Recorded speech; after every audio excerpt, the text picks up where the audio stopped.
There was a lawyer once. His name was Francis Scott Key. He penned a song that I'm sure you're aware of. You've seen it. It's in most hymnals throughout our churches. It's called the National Anthem. It is our song as an American. We go, however, to a ball game. We stand in our church services and we sing the words of that song, and they float over our minds and our lips, and we don't even realize what we're singing. Most of us have memorized it as a child, but we've never really thought about what it means. Let me tell you a story. Francis Scott Key was a lawyer in Baltimore. The colonies were engaged in vicious conflict with the mother country, Britain. Because of this conflict and the protractedness of it, they had accumulated prisoners on both sides. The American colonies had prisoners and the British had prisoners. And the American government initiated a move. They went to the British and they said, let us negotiate for the release of these prisoners. They said, we want to send a man out to discuss this with you. They were holding the American prisoners in boats about 1,000 yards offshore. And they said, we want to send a man by the name of Francis Scott Key. He will come out and negotiate to see if we can make a mutual exchange. On the appointed day in a rowboat, he went out to this boat and he negotiated with the British officials. And they reached a conclusion that men could be exchanged on a one-for-one basis. Francis Scott Key, jubilant with the fact that he'd been successful, went down below in the boats, and what he found was a cargo hold full of humanity, men. And he said, men, I've got news for you tonight. You're free. He said, tonight I have negotiated successfully your return to the colonies. He said, you'll be taken out of this boat, out of this filth, out of your chains. As he went back up on board to arrange for their passage to the shore, the admiral came and he said, we have a slight problem.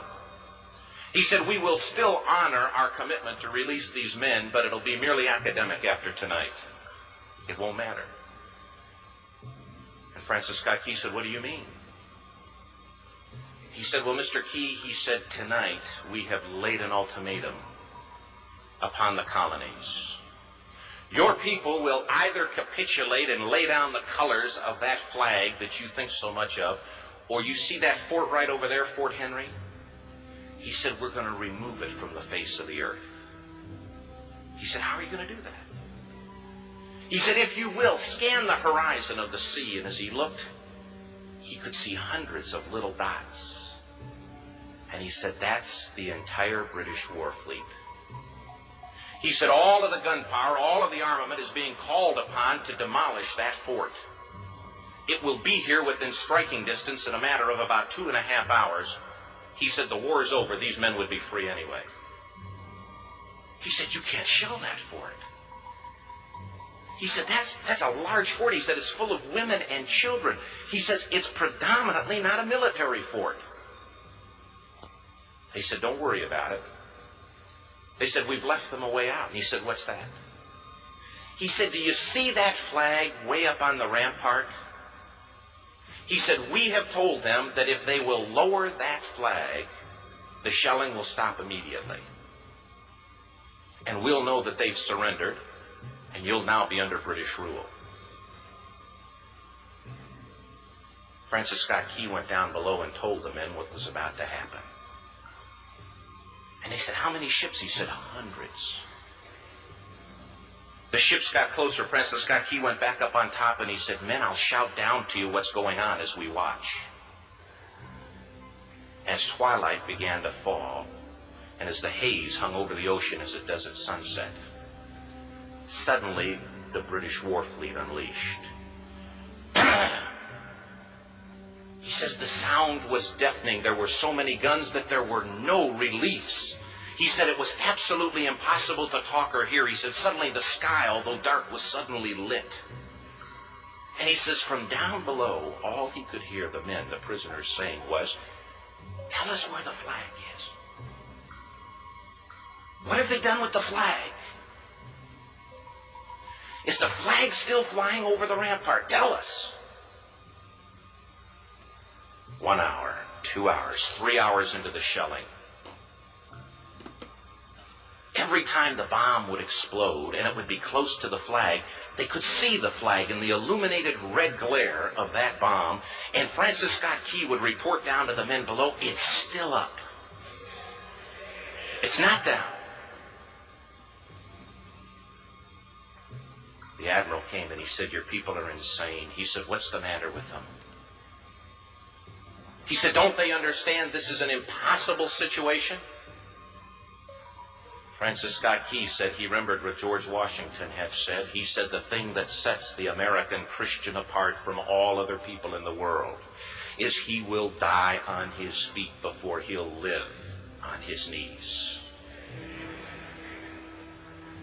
The admiral said, "We have now instructed all of the guns to focus on the rampart to take that flag down." He said, "We don't understand something. Our reconnaissance tells us that that flag has been hit directly again and again and again, and yet it's still flying. We don't understand that."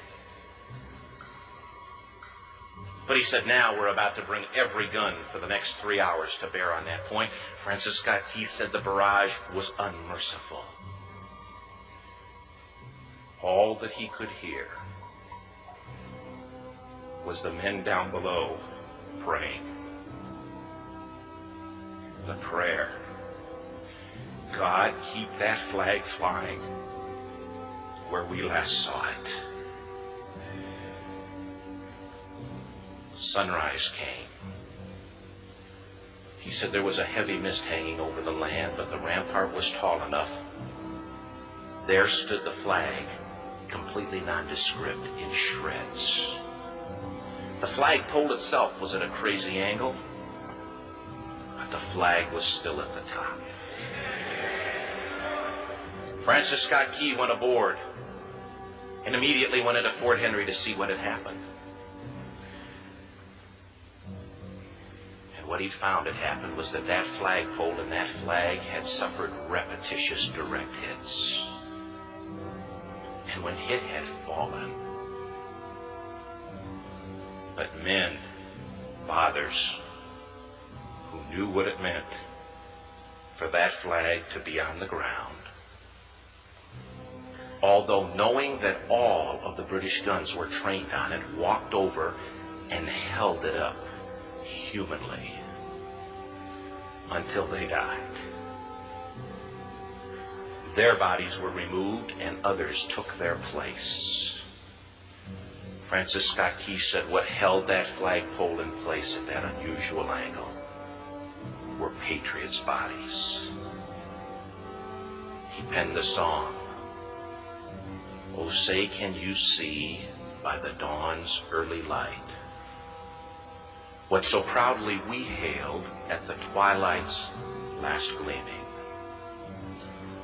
Or the rocket's red glare, the bombs bursting in air, gave proof through the night that the flag was still there. Oh, say, does that star-spangled banner yet fly and wave o'er the land of the free and the home of the brave?" The debt was demanded. The price, it was paid. Oh, say, can you see by the dawn's early light what so proudly we hailed at the twilight's last gleaming, whose broad stripes and bright stars through the perilous fight o'er the ramparts we watched were so gallantly streaming, and the rockets sprinkling, the bombs bursting in air, gave proof through the night that our flag was still there. Oh, say, does star spangled